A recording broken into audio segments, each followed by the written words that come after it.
Hello everyone, this is Harshvardhan. I'm the founder of FlatLife. Today we are going to talk about my life journey and the journey of FlatLife. So I'll take you through a very brief introduction about my life, and post that I will actually tell you what is happening in FlatLife, how the idea came through, and since how many years I've been working on this.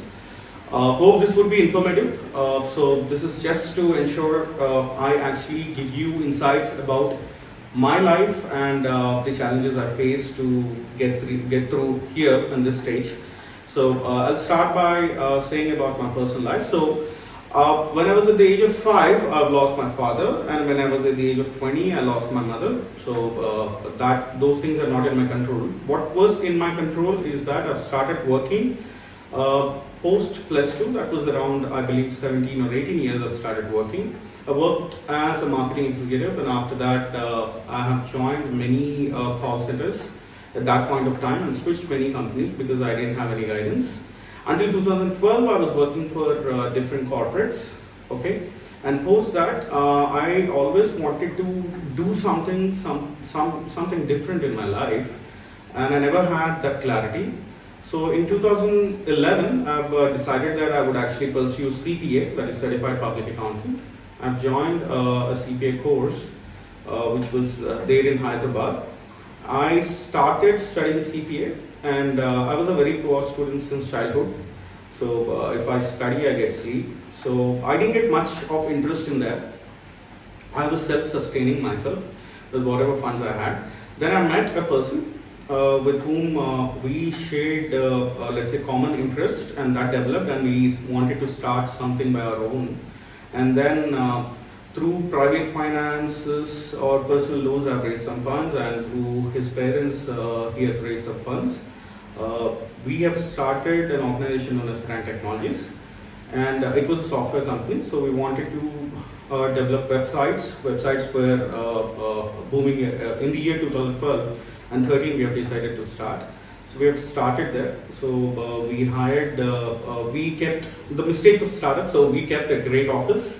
We have taken an office in Hyderabad, and we have hired great developers. And after that we hired, let's say, a business development executive who would actually walk into all the stores and let's say outlets and get us leads in developing the websites and softwares. That was slowly growing. At that point of time, me and the other co-founder, we came up with an idea which was known as Auto Huna. So we were the first to launch auto rickshaws over mobile application. Then we took in another technical co-founder, because both of us are not from technical background. That's the major setback, we would say. And then we ended up developing a solution which is known as Auto Huna. We have launched. We've got great media presence at that point of time. Every media has approached, because that's an innovation which we came up with.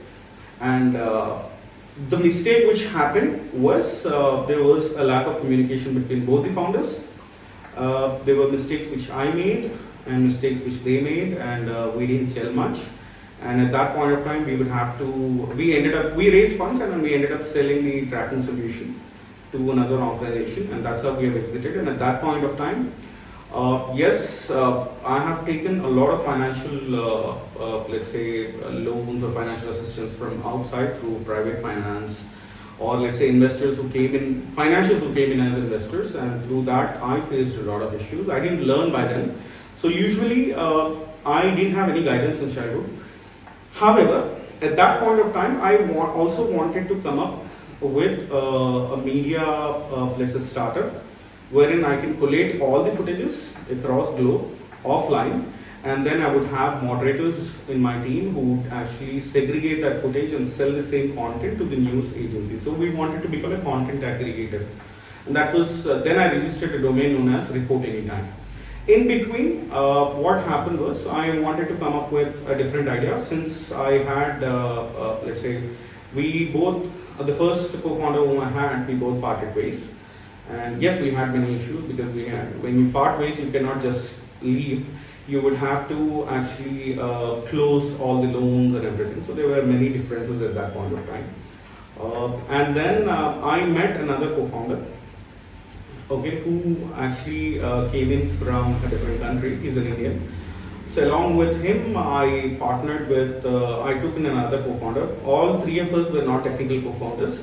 So we had some common connect in between. So we started a startup known as DoTaxi. All right. So what happens in DoTaxi is it's a last mile. We wanted to solve the last mile delivery problem for all the travelers. So there would be a chauffeur who would pick you up from one city in your current city, in your location, from your door, and drop you at your destination. So it's from your door to your destination. That was the tagline. That was known as DoTaxi. We have done some offline ticketing model. It did work, and we had developed a small software, booking software. It worked well. We hired private taxi drivers. It was going good, and even at that point of time, we had miscommunications with the other co-founders. And there, we were approached by Safe Partners. We were about to sign the term sheet, and at that point of time, since we didn't have enough funding or enough money at that point of time, so we would have to drop the plan. And then I went bankrupt. All right. By that time, I got married, and yes, I was surviving based on the support of the family. However, at that point of time, few of my cousins have given me an opportunity to work with in Saudi Arabia based on the startups. So I went to Saudi Arabia, I worked, I consulted, I did a technical consulting for a company known as Al Alayuni. There I worked for around 1 year, okay, and then I came back. The money was good, the job was good, however I didn't get satisfaction over there. So with whatever money I made from there, I've started another startup known as Jimly. Okay, so Jimly is a day pass aggregator, gym aggregator platform wherein you can book. You travel anywhere, you can actually book a gym on a day basis, go anywhere across the globe. It's something very similar to hotel booking, so that you don't end up paying extra to the gym fees. That was the idea. I came back to India. I started developing it. However, again, the major issue I had is we don't get any support from the friends and family at that point of time. People started considering me as a failure. They were actually asking me to get a job, a decent job, settle down there, and support the family and lead a family life, which I don't think so. My brain or the DNA which I have would actually accept. So at that point of time, I applied for a startup television show known as MTV Dropout. So there I got selected. I went through the show, I became the finalist, and in that show, since I told you about Report Anytime, so they have given me a feedback stating that Report Anytime, which is RAT, sounds very negative. So you have to come up with a name which actually which is futuristic and which trends with the other social media platform. So FlapLive was at that point of time, the core business model for FlapLive is also to get in, to create an app and to get in regular footages from all the users and then sell the content to the registered news agencies. Then slowly over the years, what I did was, since I was into many startups, I consulted many startups. Through the exposure which I've got all these years, since 2011, let's take it that way, I started consulting other startups, giving them ideas, giving them innovation and let's say sales models, including development. So I've started my own consulting firm, which is known as FlapLive Innovations Private Limited. And I've started bootstrapping FlapLive. So parallelly, there were two verticals. One, I was consulting for other startups, and I was getting in clients, developing software models for them. And at the same time, I have consulted. Then I've started investing the same amount in FlapLive also, and started parallelly developing it. However, in between, I also started working. For 1 year, I worked for a company in Bengaluru.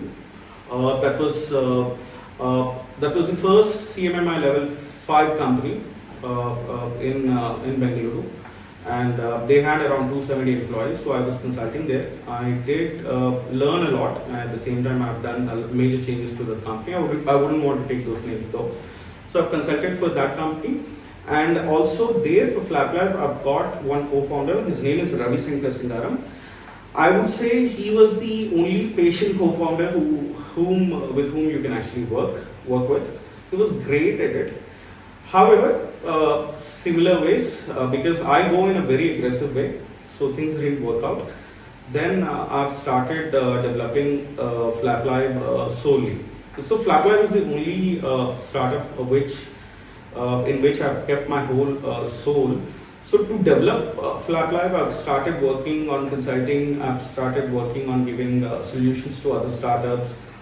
Started taking development projects and started delivering them.